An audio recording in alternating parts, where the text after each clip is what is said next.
يغفر لك الله ما تقدم من ذنبك وما تأخر। আল্লাহ নবীর ব্যাপারে আল্লাহ জানিয়ে দিলেন, আমার নবীর জিন্দেগিতে কোনো গুনাহ নেই। এরপর আমি আল্লাহ ঘোষণা দিয়ে দিলাম, আগে পরে যত গুনাহ আছে, আমার মায়ার নবীর যত গুনার কথা আছে, লেশ আছে, যা আছে, যদিও নাই, এরপরও ঘোষণা দিয়ে দিলাম আমি আল্লাহ মাফ করে দিলাম। আল্লাহ পাক বলেন, আমি আপনার থেকে নামিয়ে দিয়েছি আনকা উযরাক, আপনার জিন্দেগির যত বুঝা সব আমি আপনার থেকে নামিয়ে দিয়েছি। আল্লাযী আনকাযা যহরাক, পয়গম্বর যে বুঝা আপনার পিঠ মুবারক নুয়ে দিয়েছিল, আমি আল্লাহ নামিয়ে দিলাম। আপনার জিন্দেগিতে কোনো গুনাহ রাখলাম না। এখান থেকে উম্মতে মুহাম্মাদের জন্য একটা শিক্ষা আছে। এই মুহাম্মদ পয়গম্বরের উম্মতেরা, মানে আমরা, আমার নবীর জিন্দেগিতে কোনো গুনাহ নাই। আল্লাহ পাক ঘোষণা দিয়ে দিলেন নবীর গুনাহ নাই। এরপরেও নবী ডেইলি আল্লাহর দরবারে, কেউ বলেন তাওবা করে নবী ৭০ বার, আবার কেউ বলেন নবী আল্লাহর দরবারে তাওবা করে ১০০ বার। এই বাবারা, নবীর জিন্দেগিতে গুনাহ নাই, এরপরেও তাওবা করে যদি ১০০ বার, আমগো জিন্দেগিতে গুনাহ আছে না নাই? আছে না নাই? একটু চোখ দুটা বন্ধ করে একটু চিন্তা করেন না। আপনার ডান হাতে তাকাইলে গুনাহ, আপনার বাম হাতে তাকাইলে গুনাহ, আপনার পায়ের দিকে তাকাইলে গুনাহ, আপনার পুরো বডিতে তাকাইলে গুনাহ, সারা পুরো বডিটাই গুনাহে গুনাহে ভরা। ও বাবারা, একটু চিন্তা করেন, এত যে গুনাহ, আল্লাহর নবীর জিন্দেগিতে গুনাহ নাই। নবী আল্লাহর দরবারে যদি তাওবা করে ১০০ বার, তাহলে আমগো আল্লাহর দরবারে তাওবা করার কথা তো ১০০০ বার। কিন্তু আমরা করি কয়বার? ঠিক মতো ফজরে যাই না, জোহরে যাই না, আসর পড়ি না, মাগরিব পড়ি না, এশাও পড়ি না। হুজুর যদি কয়, হুজুরের ধমক দিয়া ফালাইয়া দেই।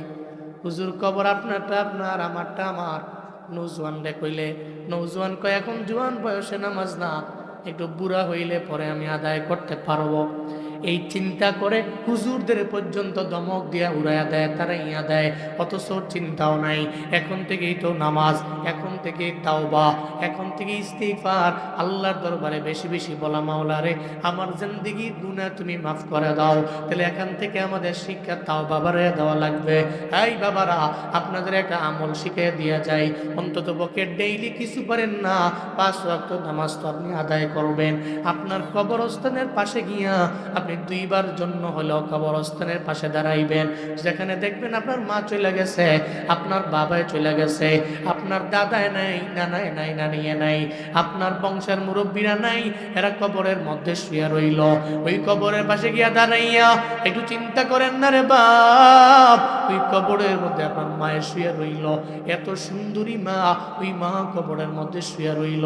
একটা সময় আপনার মায়ে, যখন আপনার বাবা আপনার মায়ের বিয়া কইরা আপনার গ্রামের মধ্যে নিয়ে আইলো, ইব্রাহিম নগরে নিয়ে আইলো, টোকের বাজার গ্রামের মধ্যে আপনার মাকে দেখার জন্য এলাকার মহিলারা ভিড় জমাইলো। আপনার বাবা তো এমন বাবা, যেই বাবা এত পাওয়ারওয়ালা বাবা, আপনার বাবা ছিল এলাকার বড় মাতবর। আপনার বাবা এছাড়া বিভিন্ন সালিশের মধ্যে বাবা এছাড়া বিচার হয় না। মাতবর আপনার বাবায় বড় ছিল, কিন্তু এই বাবা এখন নাই, মাও এখন নাই, এরা কবরের মধ্যে শুয়ে রইল। এদের হাতেরও খবর নাই, এদের পায়েরও কোনো খবর নাই। ইন্তেকালের ৩ দিন পর এদের সব কিছু আস্তে আস্তে ডে বাই ডে মাটির সঙ্গে মিশেও গেল। আপনার বাবার পাওয়ার কই গেল? আপনার মায়ের সৌন্দর্য কোথায় গেল? ও বাবা, চিন্তা কইরা অন্তত পক্ষে ডেইলি ১-২ বার আপনি কবরের পাশে গিয়া দাঁড়ান। যদি কবরের পাশে গিয়া দাঁড়াইতে পারেন, আপনার দ্বারা অহংকার সাজাবে না, আপনার দ্বারা জীবনেও কোনোদিন অন্য মানুষের ব্যাপারে হিংসা মানাবে না, আপনার দ্বারা জীবনেও তাকাব্বুরি মানাবে না, আপনার দ্বারা গালিগালাজ করা মানাবে না, আপনার দ্বারা অন্য কাউকে আঘাত করা আপনার হাতের দ্বারা হবে না। কথা বলেন ঠিক কিনা? কারণ আলহামদুলিল্লাহিল্লাযী খালাকাল ইনসান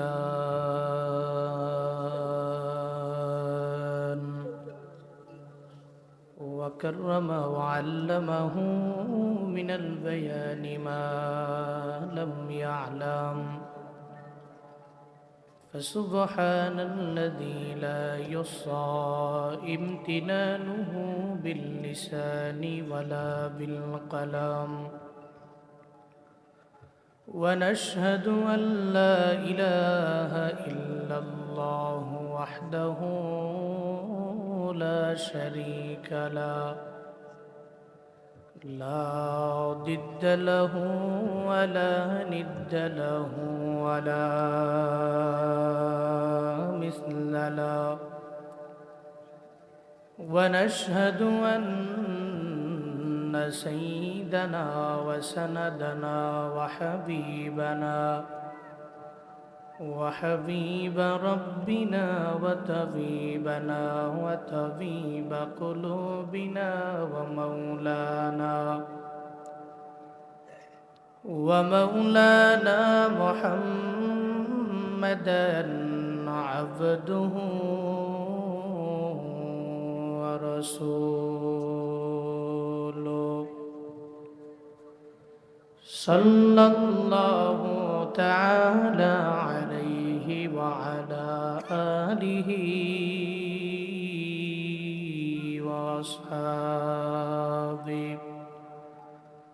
وأصحابه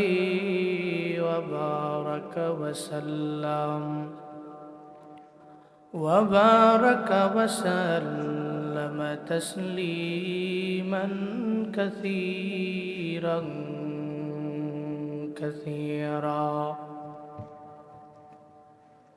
الذي أرسله الله تعالى بالحق بشيرا ونذيرا،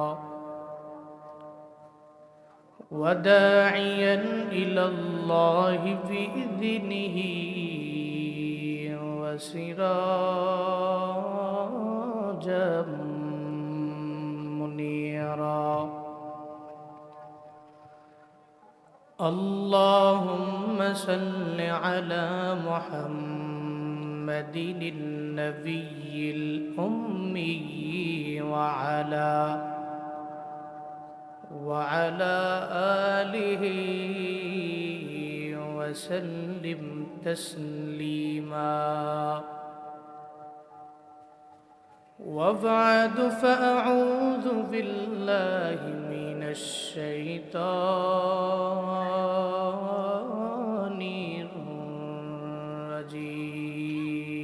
الرجيم. بسم الله الرحمن الرحيم.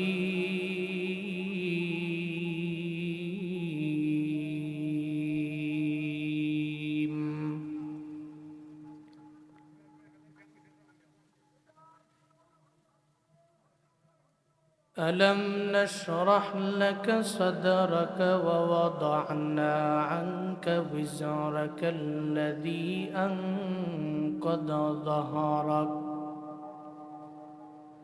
ورفعنا لك ذكرك فإن مع العسر يسرا إن مع العسر يسرا فإذا فرغت فانصب وإلى ربك فارغب. صدق الله مولانا العظيم وصدق رسوله النبي الكريم،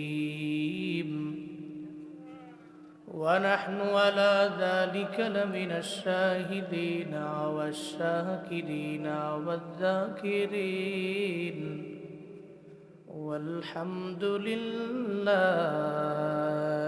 رب العالمين.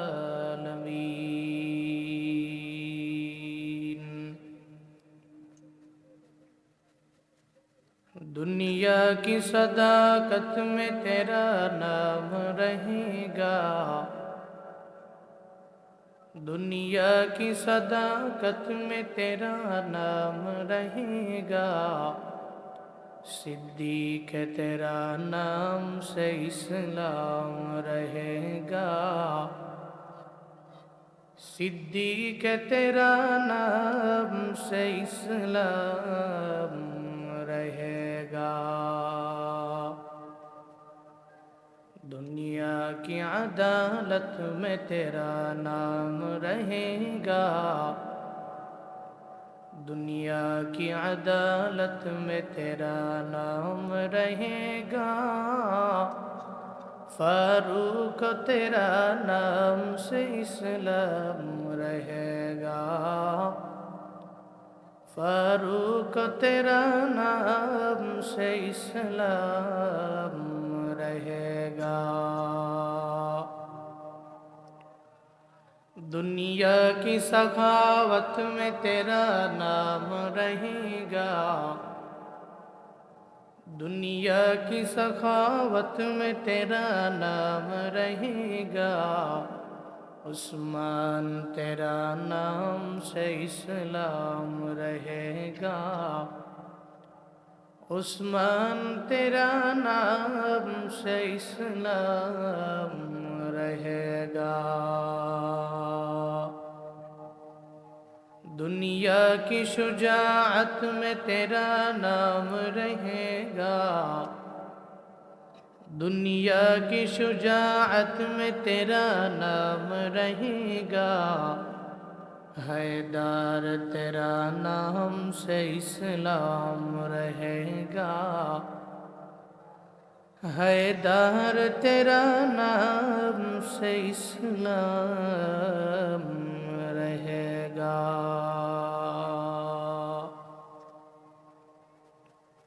ঐতিহ্যবাহী আল কাউসার ইসলামী যুব সংঘ ইব্রাহিমনগর টুকের বাজারে উদ্যোগে আয়োজিত তৃতীয় বার্ষিক তফসিরুল কুরআন মাহফিলের আজ 6 ফেব্রুয়ারি 2026 মুতাবাররকি মজলিসের সম্মানিত সভাপতি, তিনজন আলিম, আজকের এই মাহফিলের সম্মানিত আলোচক বৃন্দ, আমার আগে আপনাদের সামনে কোরআন এবং হাদিস থেকে দিক নির্দেশনামূলক বাণী আপনাদের শুনিয়েছেন বিশিষ্ট ইসলামী চিন্তাবিদ, সারা দেশের গ্রামে গঞ্জে দিক দিগন্তে যার পদচারণা, যার কণ্ঠের আওয়াজ দিয়ে এ মানুষগুলোকে জান্নাতের পথে অগ্রগামী করুন। আমার ভাই হযরত মাওলানা মুফতি কাউসার আহমদ হাসানী সাহিব দামাত বরকাতহুম, আরও অনেকেই আজকের এই মাহফিলে কথা বলেছেন। সুন্দরী আয়োজন আপনাদেরকে প্রতি বছরের ন্যায় এবছর উপহার দিয়েছেন আল কাউসার ইসলামী যুব সংঘ, যাদের অক্লান্ত পরিশ্রম এই মাহফিল দাঁড়িয়েছে। শুরুতেই আমাকে একটু উচ্চ কণ্ঠে উচ্চ আওয়াজে জবাব দিবেন, সুন্দরী মজমাটি পেয়ে আপনারা খুশি না বেজার? খুশি হলে তো মানুষ হাসি দেয়, কারো চেহারায় কোনো হাসি নেই। আপনারা রাগ করছেন নাকি? রাত বেশি হয়ে গেছে নাকি? ঠান্ডা বেশি? তাহলে খুশি হইলে হাসি দিয়েন, দোয়া করেন। আজকের এই মাহফিলের আয়োজন যারা করেছেন, আল্লাহ প্রত্যেককে দুনিয়া এবং আখেরাত উভয় জগতে কল্যাণকামীদের অন্তর্ভুক্ত বানিয়ে দেন। সকলেই পড়েন আমিন। এই যে মাহফিলে আসতে পারা, বসতে পারা, কিছু দিনই আলোচনা শুনতে পারা, বলতে পারা, এই সমস্ত কিছুর তৌফিক দাতাকে আল্লাহ ছাড়া এই পৃথিবীতে সেকেন্ড কে আছে যে আমাদের তৌফিক দিতে পারে? আছে? আল্লাহ যদি তৌফিক না দিতেন তাহলে এই যে 4 ভাই মিল্লা শ্রম দিয়া এই জুয়ান করে লইয়া আজকের এই মাহফিলের আয়োজন করতে পারতেন না। আমি বক্তা সাহেব আল্লাহর তৌফিক ছাড়া কথা বলতে পারি না। আল্লাহর তৌফিকের কারণে এই জবান দিয়ে প্রত্যেকটা শব্দ আমার জবান থেকে বের হয়। আপনারা আসছেন আল্লাহর মেহেরবানি, আল্লাহর তৌফিক ছাড়া আপনারা আসতে পারেন নাই।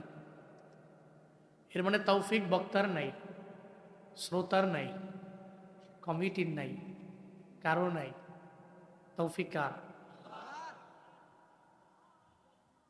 আল্লাহর তৌফিক লাগে, আর আমাদের লাগে ওসিলা করা।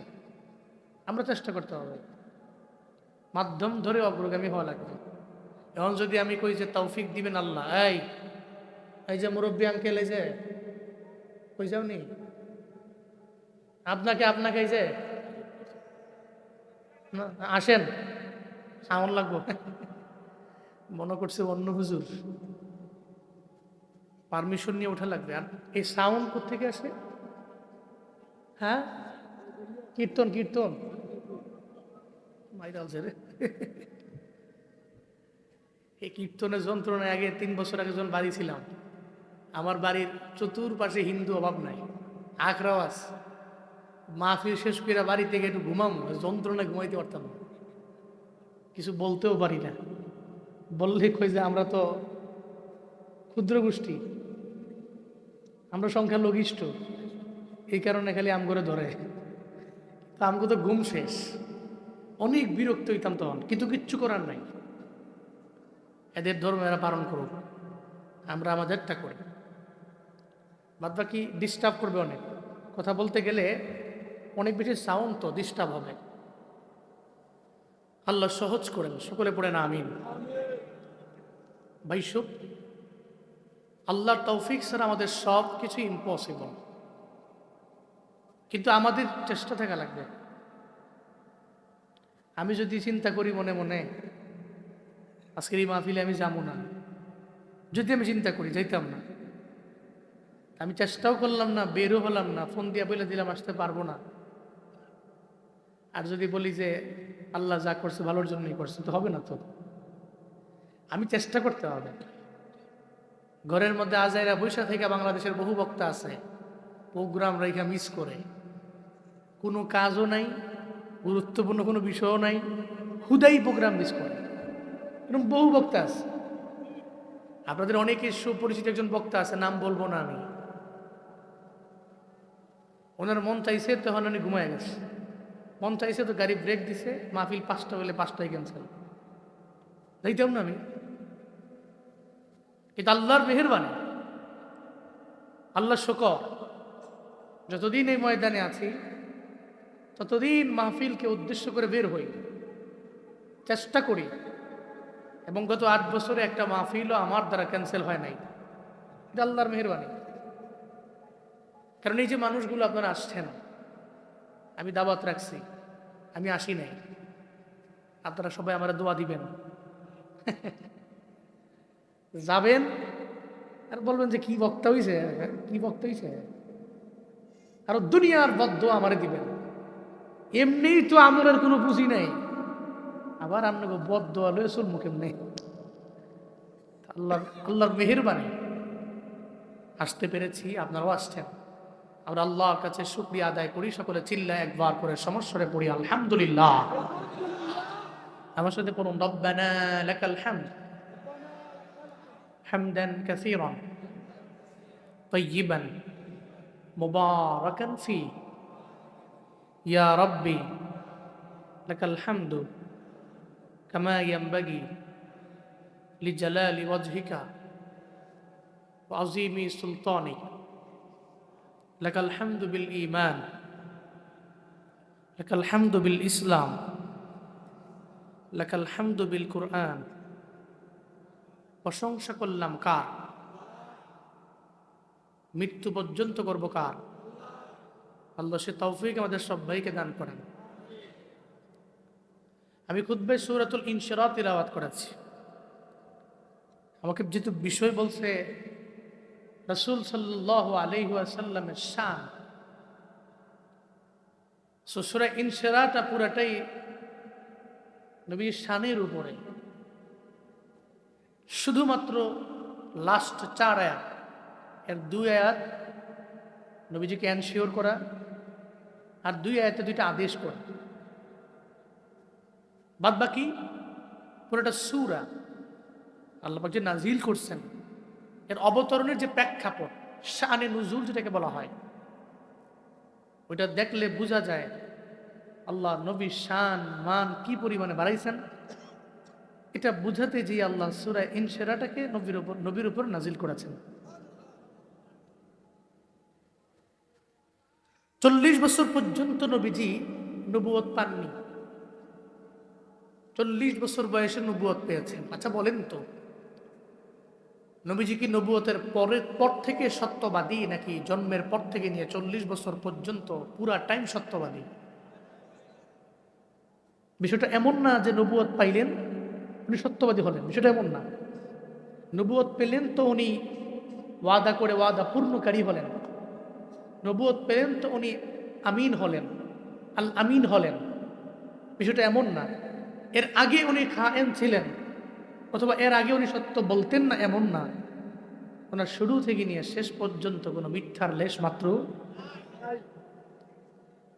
40 বছর পর্যন্ত আমার মায়ার নবীর জিন্দেগিতে কোনো মিথ্যা নাই। ওয়াদা করে ওয়াদার খেলাফ করেন না, আমার মায়ার নবীর আমানাতে খেয়ানত নাই। যেই কারণে কোনো মুসলমান আমার মায়ার নবীরা লকব দেন নাই আলামিন। আবার নবীর আমানতদারিতা দেখে আবু জাহাল, উতবা, সাইবা, ওয়ালিদ ইবনে মুগিরারা আবার মায়ার নবীর আমানতদারিতা দেখে নবীর উপাধি দিয়া দিছে নবী আমানতদার আল আমিন।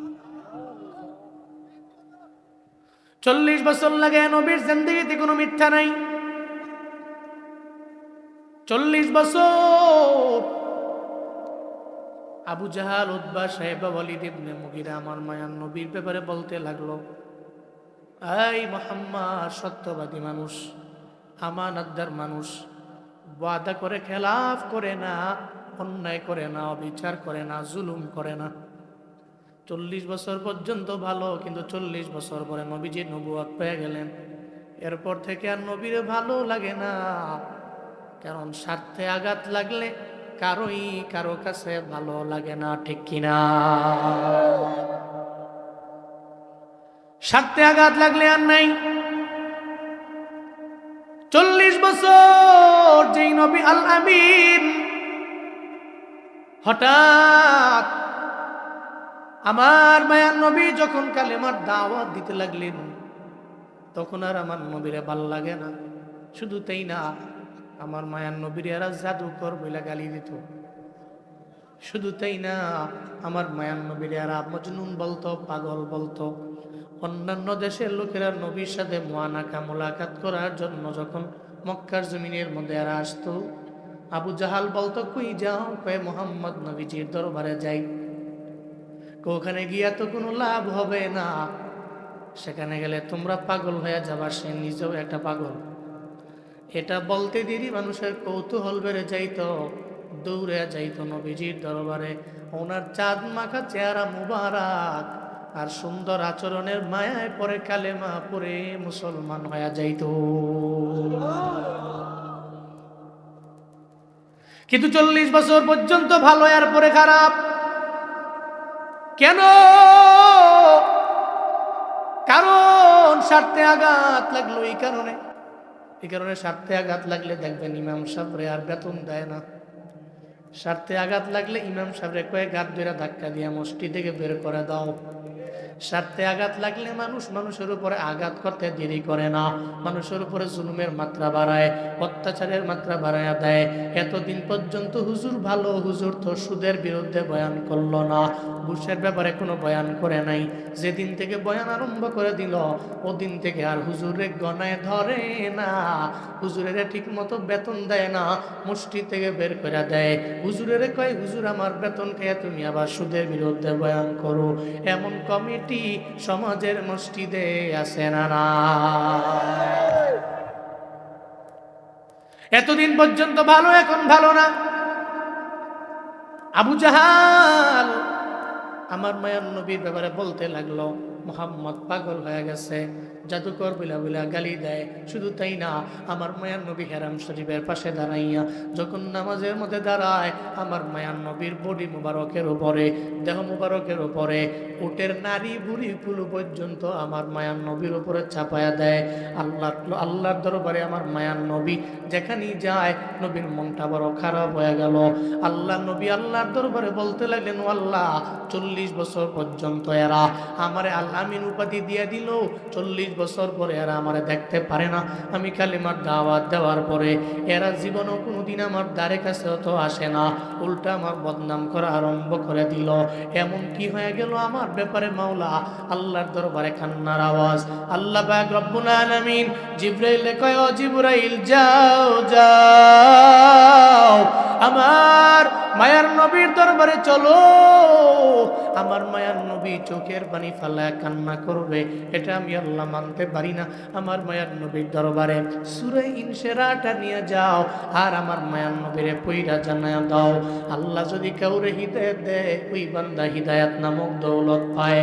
আল্লাহ যারে দেয় না, ও জীবনও কোনোদিন হিদায়াত নামক দৌলত পাবে না। ঠিক কিনা? ألم نشرح لك صدرك ووضعنا عنك وزرك الذي أنقض ظهرك ورفعنا لك ذكرك চিল্লা জোরে করে পড়েন আল্লাহু আকবার। আল্লাহ পাক বলেন, আলাম নাশরাহ, পয়গম্বর আমি কি প্রশস্ত করে দেইনি লাকা সদরক, আপনার জন্য আপনার বক্ষ। আমি আল্লাহকে আপনার জন্য আপনার বক্ষটাকে প্রশস্ত বানায় দেই নাই। দ্যাট মিনস আমি আল্লাহ তো আপনার সরহে সদর করলাম, আমি আল্লাহ আপনার সবকে সদর করলাম। আমার মায়ার নবীর সিনা চাকের ব্যাপারে আল্লাহ পাক আমার মায়ার নবীরে জানায়া দিল। নবীর সিনা চাক হয়েছে, কেউ বলেন পুরা জীবনের মধ্যে 2 বার, আবার কেউ বলেন 3 বার। নবীজিকে মেরাজে নেওয়ার সময় জিবরাইল মিকাইল নবীর দরবারে আসছিল।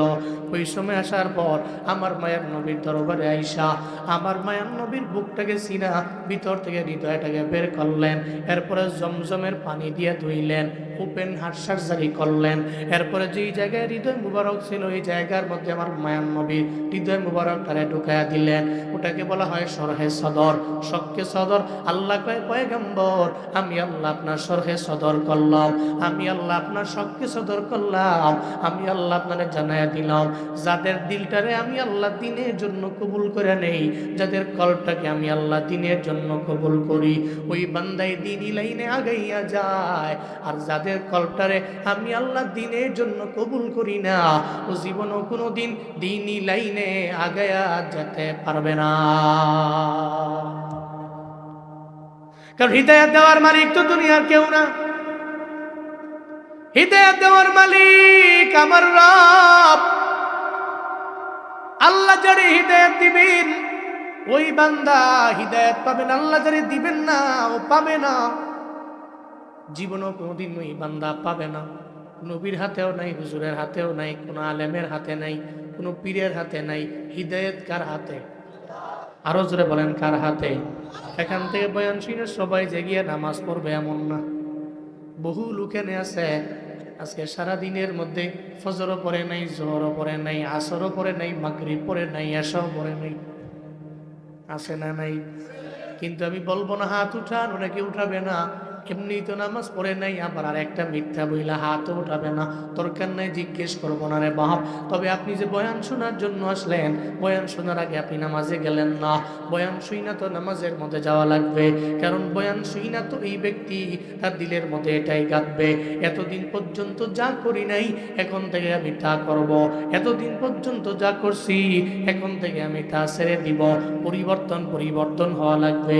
তবে বক্তার কথা শুই না সব মানুষ হিদায়াতের লাইনে যাবে না। আল্লাহ যদি হিদায়াত না দেয়, আমি বক্তা কেন?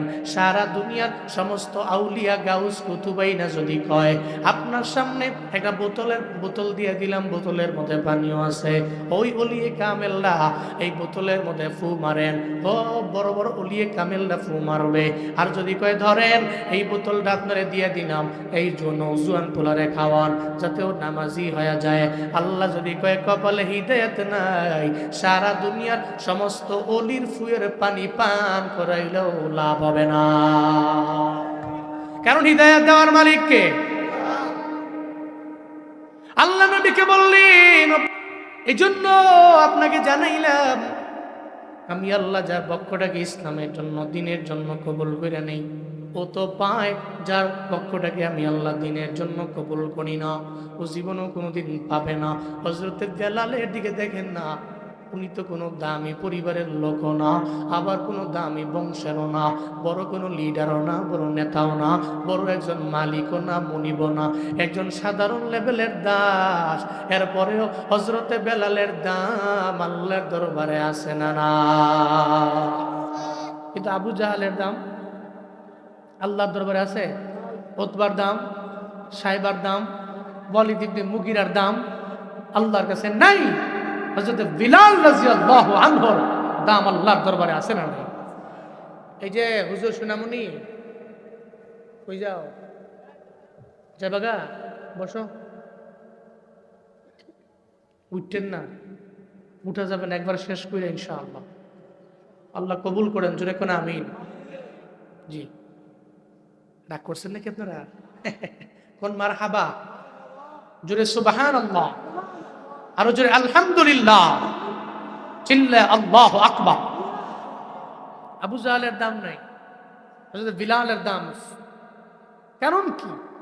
হযরত বিলাল রাদিয়াল্লাহু আনহু হিদায়াত নামক দৌলতটা পাইলেন, সে পায়নি, আল্লাহ তাআলা দেন নাই। গেলেন নবীর কত কাছের ছিল। উমরা করার জন্য যারা বাইতুল্লাহর মধ্যে গেলেন, আপনারা তো বাইতুল্লাহ ঘুরলেন, তাওয়াফ করলেন প্রথমত 7 বার। এরপরে গেলেন সাই করার জন্য সাফা টু মারওয়া, সাফা টু মারওয়া, মারওয়া টু সাফা, সাফা টু মারওয়া, মারওয়া টু সাফা, সাফা টু মারওয়া। কয়বার? 7 বার। 7 বার তাওয়াফ করলেন, এরপরে 7 বার সাই। 7 বার সাই করার পরে মারওয়া থেকে মুয়াল্লিম সাহেব আপনাকে বের করে নিয়ে গেল, এই হাজী সাহেব তাওয়াফ করলেন 7 বার এবং সাই করলেন 7 বার, এখন মোটামুটি পেশার আইসিনি, ওই কিসের কই ইস্তেনজার কয় হা। এবার মারওয়া দিয়া বের করে দেয়, একটু দূর যাওয়ার পর বেশিক্ষণ হাঁটাও লাগে না, ওই জায়গায় যাওয়ার পরে কয় এটা হাম্মাম। তবে সাধারণ কোনো কারো বাড়ি না, এটা হলো আবু জাহলের বাড়ি। এখন হয়েছে হাম্মাম, টয়লেট খানা। এবার হাজী সাহেব মনে মনে কয় এখন তো প্রেশার আরো বেড়ে গেছে, ঠিক কিনা? কোন জায়গায় এইটা এইটা পুরাটা দূর ফিরে যায়, এতক্ষণ ছিল 1, এখন 2। কথা বুঝেন নাই? এখন 1 নাম্বার ছিল, এখন 2 নাম্বার। একবারে গিয়ে প্রেশার পুষার দিয়ে নষ্ট নষ্ট করে নিয়েছে, কেউ নেই, ছেড়া বেড়া লাইছে সব। তা আবু জাহালের বাড়ি বলে কথা। এরপরে মুয়াল্লিম সাহেব আবু জাহালের বাড়ি থেকে তাকে বের করে ওনাকে দেখান, এই যে আমি যেখানে বসে আছি এই জায়গায় যদি আবু জাহালের বাড়ি হয়, ধরেন ওই যে আমার গাড়িটা জেনে আছে অতটুকু পরেই দেখা যায়। তো মুয়াল্লিম সাহেব দেখায় ওই যে ইয়েলো কালার, একটু হালকা হলুদ কালার একটা বিল্ডিং দেখা যায়, এটা চিনেন? তো উনি তো কয় আমি নতুন মানুষ, আমি চিনব করতে গা, এটা হইলো নবীজির বাড়ি আর এটা আবু জাহালের বাড়ি। যতবার আমি উমরায় গিয়েছি ততবার আমি চিন্তা করছি, বারবার ওই জায়গায় দাঁড়াইয়া, নবীর বাড়ি আবু জাহলের বাড়ি দূরে না, কিন্তু কপালে হিদায়াত নাই, এই কারণে পায় নাই। হযরত বেলাল বড় দামি, হিদায়াতটা কপালে আছে। আফ্রিকার বেলাল নবীর হাতে কালেমা পড়া মুসলমান হয়া আল্লাহর দরবারে বড় দামি হয়ে গেছে।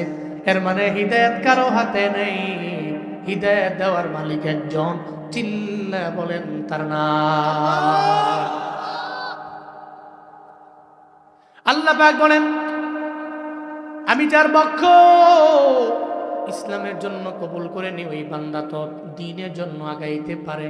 এরপরে সূরা ইনশিরাহ 2 নম্বর 3 নম্বর আয়াত আল্লাহ পাকের পরে জানায়া দেয়, ওয়া ওয়াদানা আনকা উযরাক আল্লাযী আনকাদা যাহরাক।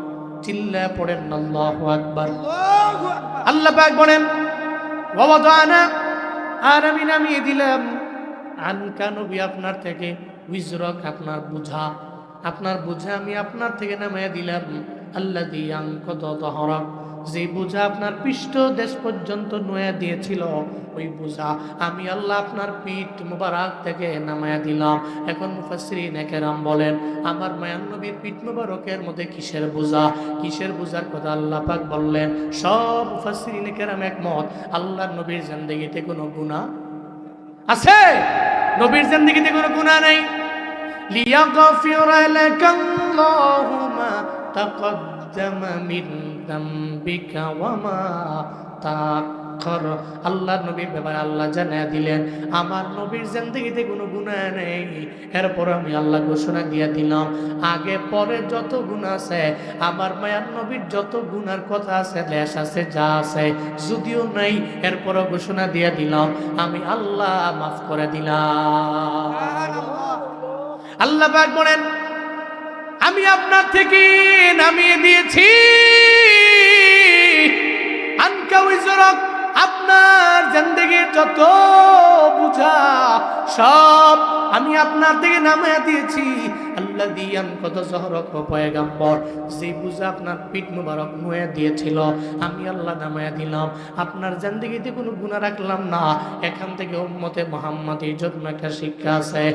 এই মুহাম্মদ পয়গম্বরের উম্মতেরা, মানে আমরা, আমার নবীর জিন্দেগীতে কোনো গুনাহ নাই।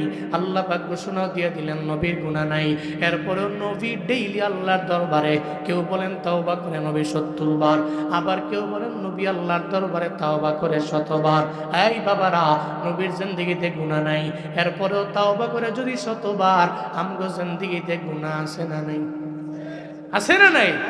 একটু চোখ দুটা বন্ধ করে একটু চিন্তা করেন না। আপনার ডান হাতে তাকাইলে গুনাহ, আপনার বাম হাতে তাকাইলে গুনাহ, আপনার পায়ের দিকে তাকাইলে গুনাহ, আপনার পুরা বডিতে তাকাইলে গুনাহ, সারা পুরা বডিটাই গুনাহে গুনাহে ভরা। ও বাবারা, একটু চিন্তা করেন, এত যে গুনাহ, আল্লাহর নবীর জিন্দেগিতে গুনাহ নাই। নবী আল্লাহর দরবারে যদি তাওবা করে 100 বার, তাহলে আমগো আল্লাহর দরবারে তাওবা করার কথা তো 1000 বার। কিন্তু আমরা করি কয়বার? ঠিক মতো ফজরে যাই না, জোহরে যাই না, আসর পড়ি না, মাগরিব পড়ি না, এশা পড়ি না। হুজুর যদি কয়, হুজুরের ধমক দিয়া ফালাইয়া দেই। হুজুর কবর আপনারটা আপনার, আমারটা আমার। নৌজওয়ান রে কইলে, নৌজওয়ান কয় এখন জোয়ান বয়সে নামাজ না, একটু বুড়া হইলে পরে আমি আদায় করতে পারবো। এই চিন্তা করে হুজুরদের পর্যন্ত দমক দিয়া উড়াইয়া দেয়, তারাইয়া দেয়, অথচ চিন্তাও নাই। এখন থেকেই তো নামাজ, এখন থেকেই তাওবা, এখন থেকে ইস্তিগফার, আল্লাহর দরবারে বেশি বেশি বলা, মাওলা রে আমার জিন্দেগির গুনাহ তুমি মাফ করে দাও। তাহলে এখান থেকে আমাদের শিক্ষা তাওবা বাড়াইয়া দেওয়া লাগবে। এই বাবারা, আপনাদের একটা আমল শিখিয়ে দিয়া যায়, অন্তত পক্ষে ডেইলি কিছু পারেন না, 5 ওয়াক্ত নামাজ তো আপনি আদায় করবেন। আপনার কবরস্থানের পাশে গিয়া আপনি 2 বার জন্য হলেও কবরস্থানের পাশে দাঁড়াইবেন। যেখানে দেখবেন আপনার মা চলে গেছে, আপনার বাবাই চলে গেছে, আপনার দাদায় নাই, নানায় নাই, নানিয়ে নাই, আপনার বংশের মুরব্বীরা নাই, এরা কবরের মধ্যে শুয়ে রইল। ওই কবরের পাশে গিয়া দাঁড়াইয়া একটু চিন্তা করেন না রে বাপ, ওই কবরের মধ্যে আপনার মায়ের শুয়ে রইল, এত সুন্দরী মা, ওই মা কবরের মধ্যে শুয়ে রইল। একটা সময় আপনার মায়ে, যখন আপনার বাবা আপনার মায়ের বিয়া কইরা আপনার গ্রামের মধ্যে নিয়ে আইলো, ইব্রাহিম নগরে নিয়ে আইলো, টোকের বাজার গ্রামের মধ্যে আপনার মাকে দেখার জন্য এলাকার মহিলারা ভিড় জমাইলো। আপনার বাবা তো এমন বাবা, যেই বাবা এত পাওয়ারওয়ালা বাবা, আপনার বাবা ছিল এলাকার বড় মাতবর। আপনার বাবা এছাড়া বিভিন্ন সালিশের মধ্যে বাবা এছাড়া বিচার হয় না। মাতবর আপনার বাবায় বড় ছিল, কিন্তু এই বাবা এখন নাই, মাও এখন নাই, এরা কবরের মধ্যে শুয়ে রইল। এদের হাতেরও খবর নাই, এদের পায়েরও কোনো খবর নাই। ইন্তেকালের 3 দিন পর এদের সব কিছু আস্তে আস্তে ডে বাই ডে মাটির সঙ্গে মিশেও গেল। আপনার বাবার পাওয়ার কই গেল? আপনার মায়ের সৌন্দর্য কোথায় গেল? ও বাবা, চিন্তা কইরা অন্তত পক্ষে ডেইলি 1-2 বার আপনি কবরের পাশে গিয়া দাঁড়ান। যদি কবরের পাশে গিয়া দাঁড়াইতে পারেন, আপনার দ্বারা অহংকার সাজাবে না, আপনার দ্বারা জীবনেও কোনোদিন অন্য মানুষের ব্যাপারে হিংসা মানাবে না, আপনার দ্বারা জীবনেও তাকাব্বুরি মানাবে না, আপনার দ্বারা গালিগালাজ করা মানাবে না, আপনার দ্বারা অন্য কাউকে আঘাত করা আপনার হাতের দ্বারা হবে না। কথা বলেন ঠিক কিনা? কারণ কবরে কবরের পাশে গিয়া দাঁড়াইলে আপনার তো মনে হয় এরা চলে গেছে যেই পথে, আমিও তো সেই পথে, তো মনটা নরম হয়। কিন্তু আপনি তো কবরের পাশেই যান না, আপনি 1 বছর পরে একবার যান। এই জন্য বেশি বেশি অন্ততপক্ষে ডেইলি 1 বার 2 বার কবরের পাশে গিয়ে দাঁড়ানো উচিত। ওখানে গেলে মন নরম হয়, দিল নরম হয়। কথা বলেন ঠিক কিনা বলেন? আর যদি আপনার আম্মা আব্বা জমিন থেকে বিদায় নিয়ে থাকে তো মনটা আরো নরম হবে। এ মা তো আমার ঘরেই ছিল, মা চলে গেছে, যুগ হয়ে গেছে, কবরে কেমনে আসছে আমি জানি না। আব্বা চলে গেছে তো বাব্বার তো বড় পাওয়ার ছিল এলাকায়, আব্বার সারা বিচারই হইতো না। আব্বাই শহরে গেছে তো বিচার বন্ধ হয়েছে 3 দিনের জন্য। এখন তো সে আব্বাও নাই, আমার মাও নাই, তো আব্বাও নাই, এরা যে কবরে আছে। আমার আব্বাই গেছে যেই পথে, আমি তো তারই ছেলে, আমিও তো সেই লাইনেরই পথিক। আপনি যদি কবরের পাশে গিয়ে দাঁড়ান, জমিনের যত তাকাব্বুরি অহংকারী ভাব এই সব সেকেন্ডের মধ্যেই ধূলিসাৎ হয়ে যাবে। মনে রাখবেন এটা। আপনার দ্বারা তাকাব্বুরি বাহাদুরি বানায় না তো। আগামী 12 তারিখের নির্বাচন এর প্রমাণ হবে। বাংলাদেশের মুসলমানরা একজন মুসলিম আরেকজন মুসলিমকে আঘাত করে, থাপ্পড় দেয়, গুলি করে, মুসলিমকে মারে। ঠিক কিনা বলেন? তাকাব্বুরি নিয়ে আগাইয়েন না। আপনার বাহাদুরি আছে, আপনার লিডারের পাওয়ার আছে, আপনার নেতার ক্ষমতা আছে বলেই সাধারণ কোনো এক নেতার পিছনে যারা চলে সে তো আপনার মুসলিম ভাই। সবচেয়ে বড় পরিচয় সে কি? আপনার দ্বারা জীবনও কোনোদিন নেতার কথা শুই না আপনি তার গালের মধ্যে গিয়ে থাপ্পড় লাগাইতে পারেন না। এটা আপনার দ্বারা মানায় না, আপনি পারেন না তো, এটা আপনার দ্বারা যায় না। আপনি মুসলিম, সেও মুসলিম, আপনারা 2 জন ভাই। কি আমরা ভাই, এটা মাথায় রেখেন। এত ভাব লইেন না, মরে যাবেন একদিন আপনি। নেতা খালি কইছে যা মাইরায়, আপনি গিয়ে মাইরাইছেন। আপনি মনে করতেছেন কি একটা বড় কাম করে লেছি, আমি বহুত ভালো কাম করছি। না, একজন মানুষ যখন একজন মানুষকে আঘাত করে, মৃত্যুর 1 ঘন্টা আগে হলেও আফসোস করে এই আঘাতটা আমি কেন করেছি। ওদিন আপনি আফসোস করলেও ফায়দা আছে? ফায়দা নেই। এটা বান্দার হক, বান্দার উপরে জুলুম করা যায় না। নির্বাচন হবে নির্বাচনের মতো, মারামারি করবো না ইনশাআল্লাহ। ইনশাআল্লাহ আমরা নবীগঞ্জের মুসলমানরা নিয়ত করতেছে আমরা মারামারি, কাটাকাটি, খুন খারাপি এর দিকে অগ্রগামী হব না ইনশাআল্লাহ। আমরা মুসলমান ভাই ভাই। হ্যাঁ, মাঝে মাঝে কথা দিয়ে কাটাকাটি হতে পারে, ন্যাচারাল ব্যাপার, কিন্তু এর মানে কি মারতে হবে? আর যাই করেন, বাংলাদেশের পুলিশ সদস্যদের মতো এরকম অমানুষ হইয়েন না। কিছু আছে মানুষ, আজকেও দেখছেন না। এই জন্য আমি বলি এদের দেশ চেঞ্জ হয়েছে, স্বভাব চেঞ্জ হয় নাই। ঠিক কিনা? বাংলাদেশ পুলিশের দেশ চেঞ্জ হয়েছে, দেখতেও সুন্দর লাগে, দেশ দেখতে ভালো লাগে। আগের দেশ দেখলে ঘৃণা সৃষ্টি হইতো, এখন দেশ দেখলে ভালো লাগে। তবে দেশ চেঞ্জ হয়েছে ঠিক হয়, স্বভাব তো ঠিক হয়নি। স্বভাব পরিবর্তন করা উচিত, স্বভাব পরিবর্তন করতে হবে, কিন্তু পরিবর্তন ঘটবে। কারণ জামা চেঞ্জ করছি তো আমার দিল সাফ করি নেই, হবে না তো। ঠিক কিনা বলেন? ওসমান হাদির বিচার কি, হত্যার বিচার কি এদেশে মানুষ চায় না? চায় না? চায় না? আপনারা চান না? কারা কারা চান? দুহাত তুলে আল্লাহকে দেখান তো। সবাই চান না? হাত নামান। সবাই চায়। তাহলে শুধু ইনকেলাব মঞ্চের ছেলেরাই গেলে সমস্যা কি? সারা দেশের মানুষেরাই তার বিচার চায়। এটার বিচার করেন, বিচার করে দিলেই তো হয়। কিন্তু আপনারা তো করেন না। কি এক রাগব বোয়াল জানিয়ার ভেতরে আছে, 1 সপ্তাহ 1 মাস পরে পরে খালি 9-6 করে। ঠিক কিনা বলেন? কিন্তু মনে রাখবেন, 1000 বছর পর,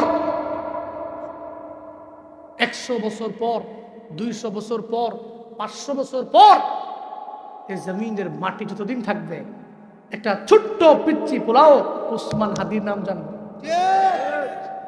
ওরা গর্ব করবে এই জমিনে এমন এক ছেলে ছিল, নিজের ক্ষমতার জন্য নিজের জান দেয়নি, এর দেশের জন্য, দশের জন্য জান দিয়েছে। কনফার্ম তার মরণ হবে, এটা জেনেও সে রাজপথে লড়েছে।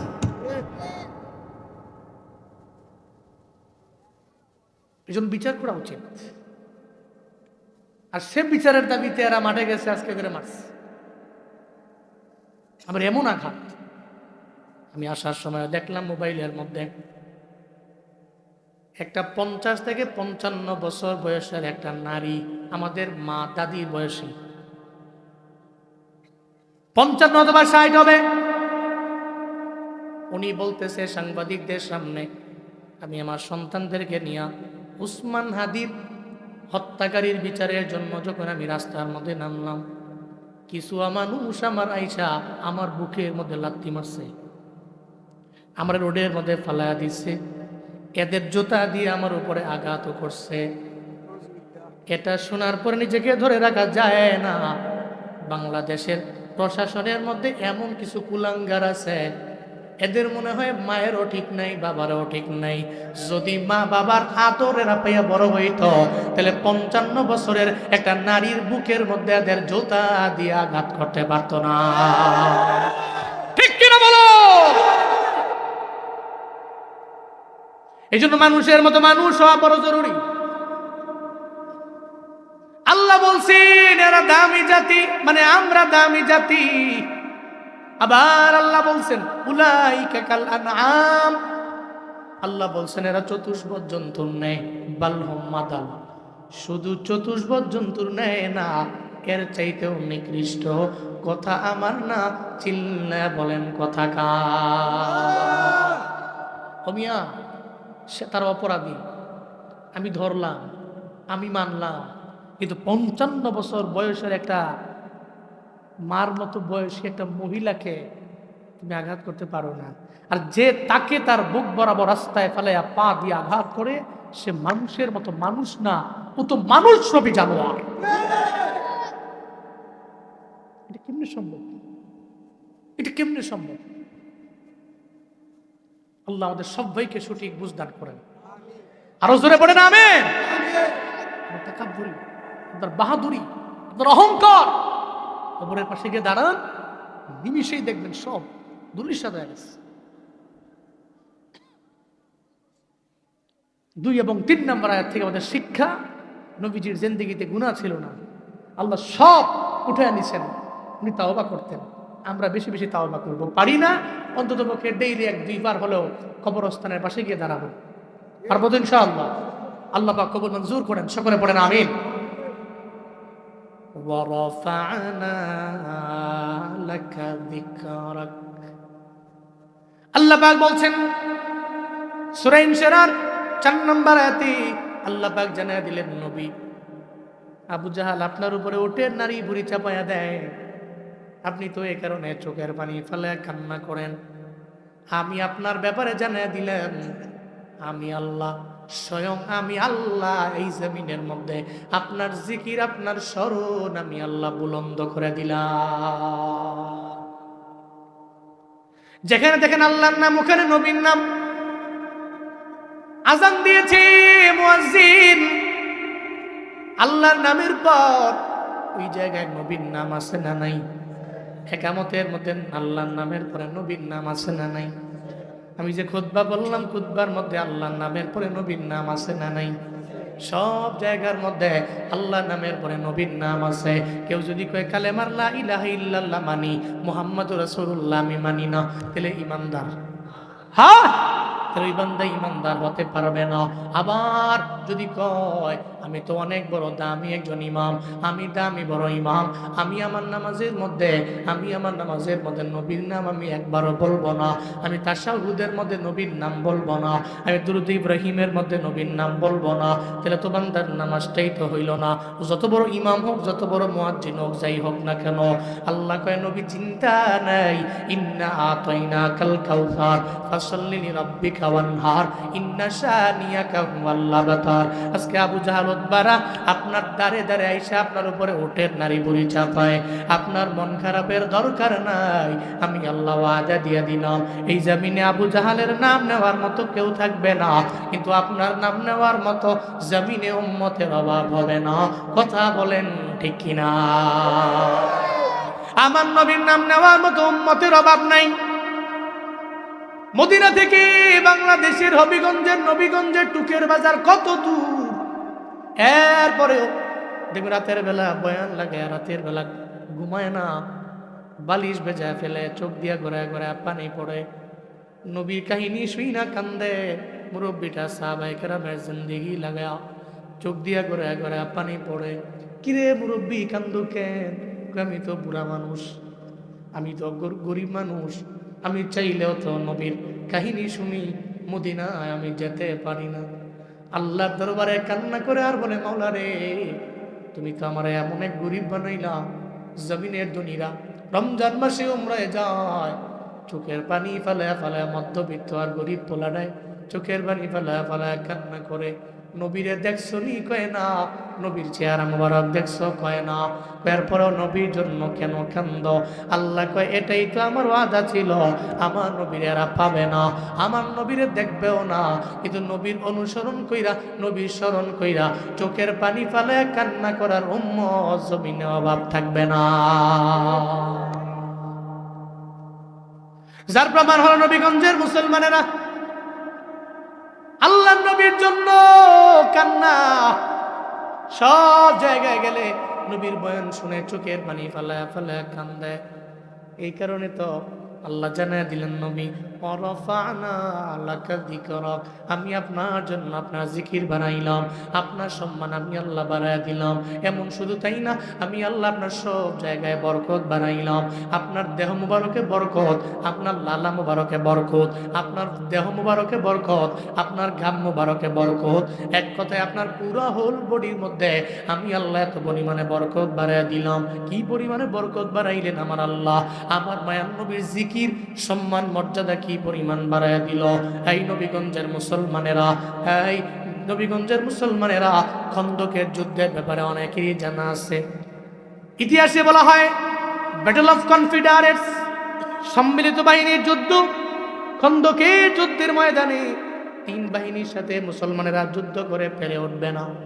এই চিন্তা করে আমার মায়ার নবী ভাবলেন, এদের সামনে সরাসরি যুদ্ধের ময়দানে আমি যুদ্ধ করব না, বরং নবী যে চিন্তা করলেন, আমরা পরিখা খনন করব, খাল খনন করব, যাতে করে ওপার থেকে এবারে আইসা যুদ্ধের ময়দানেরা যুদ্ধই করতে না পারে। এমন একটা পরিকল্পনা করলেন, সেই পরিকল্পনার মাধ্যমে আমার মায়ার নবী সফল হয়ে গেলেন। খন্দকের যুদ্ধে খাল খনন করার জন্য আমার মায়ার নবী বরাবর যখন গেল খাল খননের কাজে, আমার নবীর সঙ্গে সাহাবায়ে কেরাম ছিল ১,৫০০। জুড়ে বলেন কয় হাজার? ১,৫০০ সাহাবা লইয়া আমার নবীজি, সব সাহাবায়ে কেরাম লইয়া খন্দকের প্রান্তরে নবীজি পরিখা খনন করতে লাগলেন। আল্লাহ নবীজি এমন না যে এদের আমি আদেশ দিয়ে আমি করব না, নবীজি নিজেই খাল খননের কাজে নিজেকে শরীক করলেন। সুবহানাল্লাহ, জুড়ে কয় সুবহানাল্লাহ। আমগো দেশের নেতারা কয়, কাম যত কর, তুই কর, টাকা যা লাগবে নিয়ে যা। নেতায় কাম করে না, নির্বাচনের আগে পারে না, জুতাটা পর্যন্ত নিজের আরেকজনের পায়ের মধ্যে পড়ে দেখ। নির্বাচিত হইতে দেরি, আবার ওই জুতা দিয়ে মানুষের মুনাফিক। আবার বলে ধর্ম ব্যবসায়ী বলে আমরা। ধর্ম ব্যবসায়ী তো এরা, যারা নির্বাচনের আগে নতুন করে টুপি লাগায়, নির্বাচিত হওয়ার পরে বছরে একবার মাথায় টুপি দেখা যায় না। নির্বাচনের আগে এক পরে আরেক। আল্লাহর নবী কেমন নেতা শুনো, আমার মায়ার নবী সাহাবায়ে কেরামদের বললেন, নবীজি নিজেও নেমে গেলেন খাল খননের কাজে। নবীজি নিজেও নামলেন, কষ্ট করতে লাগলেন। সপ্তাহ চলে গেল, কারো পেটের মধ্যে খাবার নেই। সাহাবায়ে কেরামের পেটে খাবার নেই, আমার মায়ার নবীর পেটেও খাবার নেই।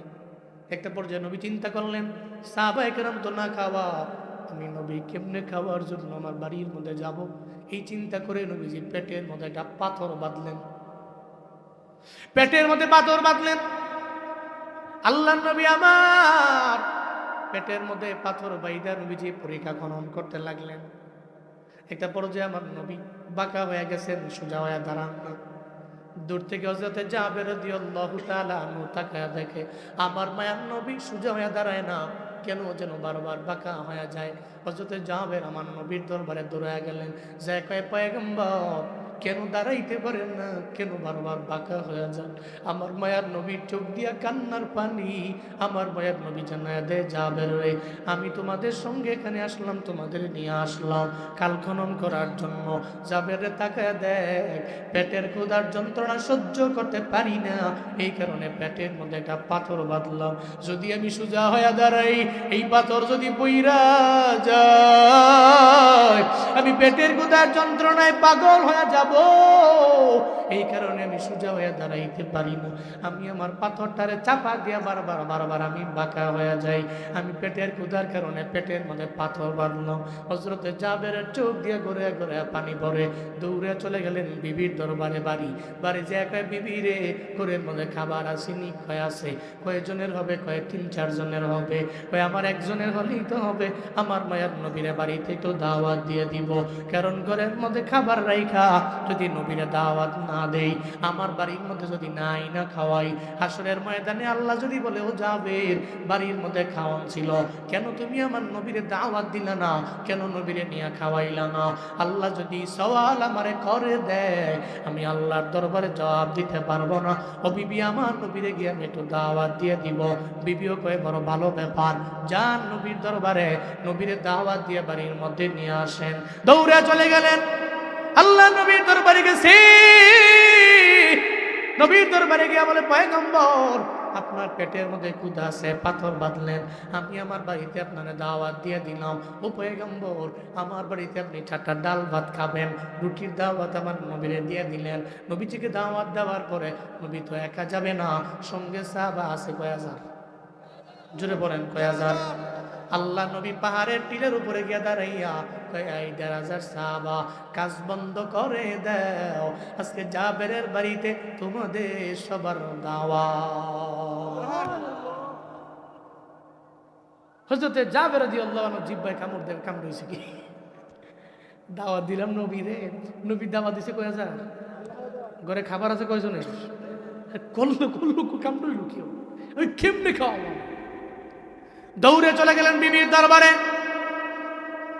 যে কয়, বিবি আমার, তোমার দরবার থেকে পারমিশন লইয়া নবীর দরবারে দাওয়াত দিতে গেলাম। নবীরে দাওয়াত দিছি, নবী তো একা আসবে না, টিলার উপরে দাঁড়ায় নবীজি দাওয়াত দিছে 1,500 লোকের। আমি কেমনে খাওয়ানোর জন্য চিন্তা করে তোমার দরবারে চলে আসলাম। সঙ্গে সঙ্গে যাতে জাবের রাদিয়াল্লাহু আনহু ওনার বিবি জানায়া দেয়, ও স্বামী আমার, চিন্তা নাই, টেনশন করার কোনো কারণ নাই। আপনি টেনশন কেন করেন?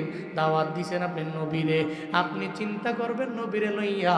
নবী দাওয়াত দিছে 1,500 রে, চিন্তা করবেন নবী আর আমার আল্লাহ। এমন একটা বিবি যদি ঘরের মধ্যে আনা যায়, যেই ঘর থেকে আসবে আব্দুল কাদের জিলানী, সেই ঘর থেকে আসবে আশরাফ আলী থানভী, এমন দামি দামি সন্তান যেই মায়ের গর্ভ থেকে আসে, ওই মায়ের কথাবার্তা এমন হয়, কি পরিমাণ ঈমান আমার আল্লাহর উপরে, নবীর প্রতি কি পরিমাণে আস্থা রাখলেন। নবী চিন্তা করবে, যা লয়ে আপনার কোনো চিন্তা নেই, কারণ নবীর সঙ্গে মাওলা আছে, যার সঙ্গে আল্লাহ আছে রে, তার কোনো চিন্তা নয়। ঝামেলায় পড়ে গেলে ওই ঝামেলা মিটানোর মতো আল্লাহ আছে না? এমন একটা ঈমানওয়ালা নারী ঘরের মধ্যে আইনো। নবীগঞ্জের এই নওজোয়ানেরা, তোমরা তো বিয়ার কথা কইলে মুখ দিয়ে খালি হাসি বের হয়, খালি কইছে তোমার বিয়া করাবো, কই শ্বশুরবাড়ি কোনো খালি কইছে তোমার বিয়া করাবো, এত লাভ দিয়ে কয়ে কোন বাড়িটা জানি শ্বশুরবাড়ি কোনটা, যাই একটু ঘুরান দিয়ে, বুঝছেন না বিষয়টা? মানে বিয়ার কথা কইলে ও যে হাইস দেয়, বহুত খুশি হয়। তো এটা ভালো ব্যাপার, তোমার আব্বা আম্মা তোমার জন্য একটা কন্যা রেডি করলেন, যেটা তোমার জন্য ভালো হয় তারা সেটা রেডি করবে। কিন্তু কপাল পোড়া তুমি তো 5-6 বছর 7 বছর প্রেম কইরা, এরপরে আব্বারও জানাও নাই, আম্মারও জানাও নাই, 2-3 জন লইয়া কোর্ট ম্যারেজ করে যায় বিয়া করে আলাইছো। এরকম বহুত বিয়ে দেখছি তো জীবনে। 2 বছর পরে হাতে এরকম ঘুরে, কিরে এরকম করস কিরে, তারে নারে বন্ধু রে, তারে নারে হারে ভাই কইয়া লাভ নাই, ফেল করে বিয়ে করে তো ধর্ম খাইছি আমি। আব্বা আম্মার মনে আঘাত দিয়া তুই মনে করছো পরিবারে বরকত হবে না? Impossible, impossible. বিবি ইম্পর্টেন্ট। আমাকে আমার দেশের এক ফেমাস আলোচক আজ থেকে আর 5 বছর আগে ঢাকা থেকে আমি কক্সবাজার যাব, এয়ারপোর্টে দেখা হলো, আবার দেখি যে বোর্ডিং পাস যে করছে 2 জনের সিট 100 দিয়ে বসছে। তো 45 মিনিট 50 মিনিট বিমানে থাকা লাগে, তো 2 জনে বসছি। তো উনি আমাকে বলতেছেন, আমি ওই সময় বিবাহ শাদী করিনি। উনি আমাকে বলতে লাগলেন, জুনায়েদ সাহেব বিয়ে শাদী তো করবেন, যদি করেন, যখন করেন একটা কথা মাথায় রাখবেন, আপনার যদি ওয়াইফটা ঠিক হয়, আপনি আপনার লাইফে, উনি বিমানের সামনের সিটটাকে উদাহরণ দিয়ে বুঝাচ্ছেন আমাকে, আপনি যদি আপনার জীবনে এতটুকু এসে থাকেন, আপনি বিয়ে করছেন, আপনার ওয়াইফটা পারফেক্ট, ওখান থেকে লাভ দিয়ে আপনি একদম সিটের আগে উঠবেন। বিয়ে করছেন এমন এক ওয়াইফ, এতটুকু জীবনের সফলতায় আসছেন, এখান থেকে আপনি আবার ডে বাই ডে ডাউন হলেন। কি বাস্তব এক কথা, এটা আপনি মিলায়া দেখেন, আপনি মিলায়া দেখেন। আপনার ওয়াইফ ঠিক তো পরিবার ঠিক, পুরা পরিবারটা ঠিক তো আপনি সমাজে কথাবার্তাও বলবেন কারেক্ট কথা, সঠিক কথা, উল্টা পাল্টা তো আপনার হবে না। আপনার পরিবার ঠিক হয়ে গেছে তো সব জায়গায় ঠিক হয়ে গেছে। আল্লাহ প্রত্যেকের দাম্পত্য জীবনে সুখ দিয়ে ভরপুর করে দেন। আমিন। আরো জোরে বলেন আমিন। আর বহুত বউ আছে দেখবেন 25 বছর বয়সে বিয়ে করলো, ঘরের মধ্যে বউ আনলো, রূপনী আসার পরে বারবার কয়, দেখো না কি পরিমাণে সুন্দরী আমি, এত তো সুন্দরের বড় পূজারি। একটা পর্যায়ে বউ তারে কয়, সারা জিন্দেগি লাগে মারে খাওয়াইলা, এখন আর খাওয়ান লাগবো না, এখন তুমি তোমার নামে করো, তোমার সন্তানের নামে করো। সাবধান নবীগঞ্জের নওজোয়ানেরা, বউয়ের কথা মাইনা যদি মায়ের মনে আঘাত দেয়, মা চলে গেলে মা বিলানো যায় না, চলে গেলে তুমি চোখের পানি ফালায় ফালায় কান্না করবা, ওদিন কান্না করলেও কোনো লাভ নাই।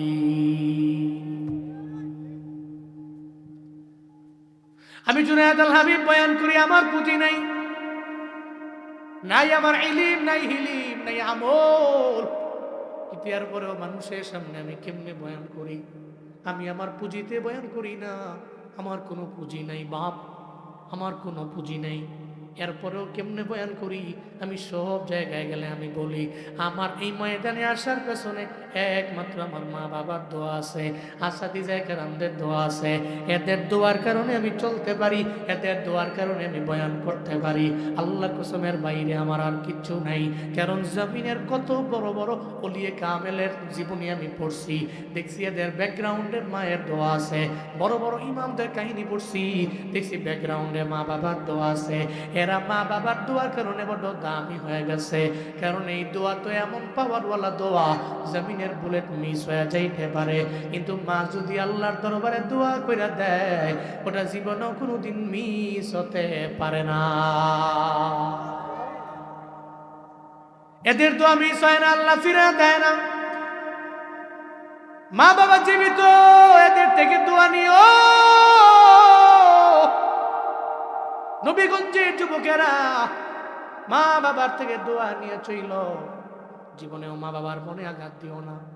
তুমি বউরে বলে দাও, বউরে তুমি তোমার জায়গায়, আমার মা আমার মায়ের জায়গায়, বাবা বাবার জায়গায়, শ্বশুর শ্বশুরের জায়গায়, শাশুড়ি শাশুড়ির জায়গায়, সবাই সবার জায়গায় থাকবে। বউরে বউয়ের জায়গায় যত স্নেহ মমতা যাই করেন করেন, তবে মায়ের জায়গায় মা শ্রদ্ধা পাবে, সম্মান পাবে। মায়ের হকটা মায়েরা বুঝাইয়া দিয়া দেন। কিন্তু কপাল পোড়া সন্তানেরা, বহু সন্তানই সমাজের মধ্যে আছে, দেখবেন তিনটা ছেলে মিল্লা বাবার ঔষধের টাকা মাসে 2000 টাকা লাগে, দেয় না। দেয় না, বরং দেখবেন বড় ভাই মেজো ভাইয়ের ঠেলা মারে, মেজো ভাই ছোট ভাইয়ের ঠেলা মারে।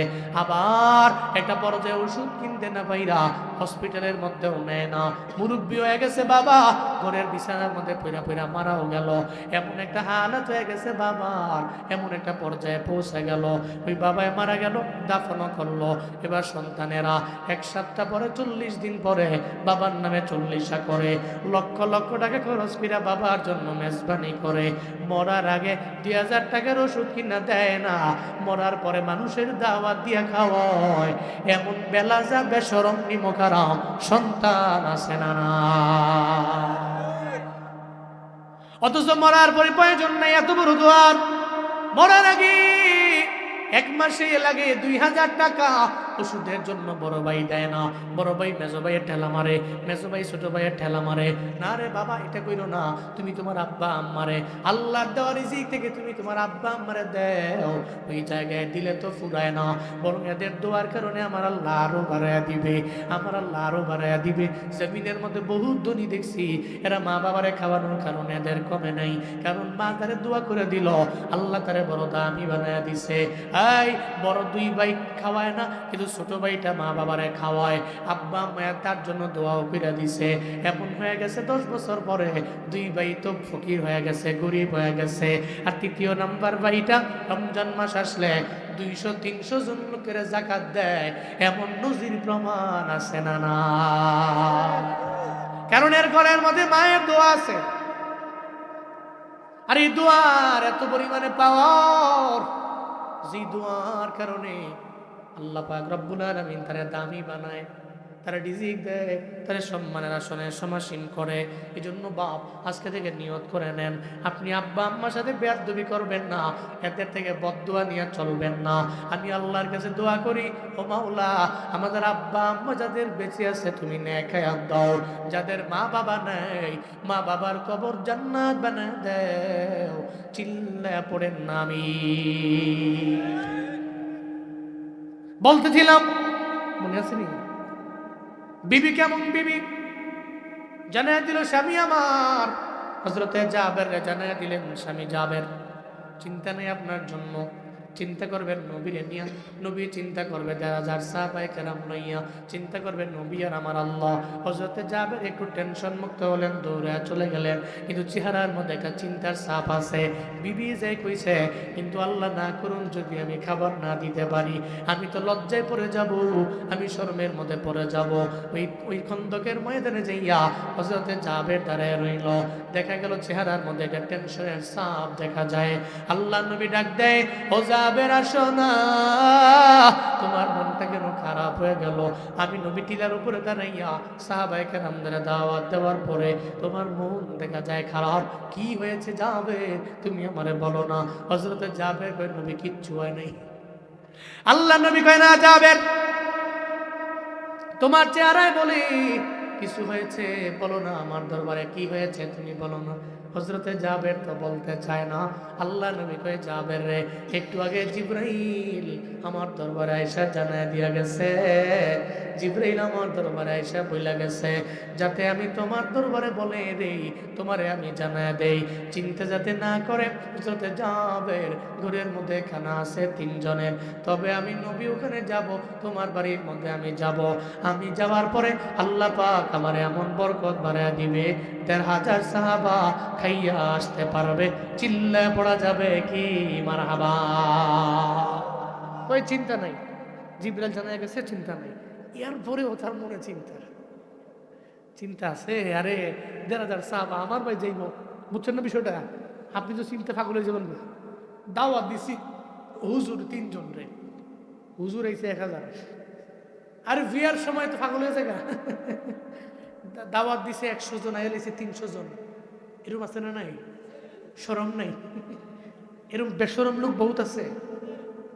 এটা কোন কথা? এটা শরম নাই, লজ্জাহীন লোক। আপনি কনফার্ম দিয়েছেন, কমিটমেন্ট করেছেন 100 জন যাবেন, 300 জন কেন গিয়েছেন? বাড়িতে খাবার নাই আপনার? এ সমাজে বহুত চলে, মানুষকে অসম্মানী করার জন্যে, তাকে হেওয়া করার জন্যে, তাকে ছোট করার জন্যে, মজা করে 100 জনের নাম বলে, 200 জন আসে, ওই ব্যক্তি পাগল হয়ে গেছে। একবার ডানে যায়, একবার বামে যায়, একবার এনে যায়, করি কি? ঠিক কিনা বলেন? তো পাগলের মতো হয়ে গেছে। এই যে প্যারাশনের দরকার কি দেওয়া? আপনি আগেই বলেন 200 জন যাবো, তা আগে বলেন। যদি আল্লাহ তাকে অ্যাবিলিটি দেয়, সে আগে থেকেই সবগুলো রেডি করে ফেলবে। জাবের রাদিয়াল্লাহু আনহু চিন্তা তো এখনো রয়ে গেছে। এবার নবীজি বলে চলো, 1500 সাহাবা নিয়ে রওনা করলেন। জাবের রাদিয়াল্লাহু আনহুর ঘরে গেলেন।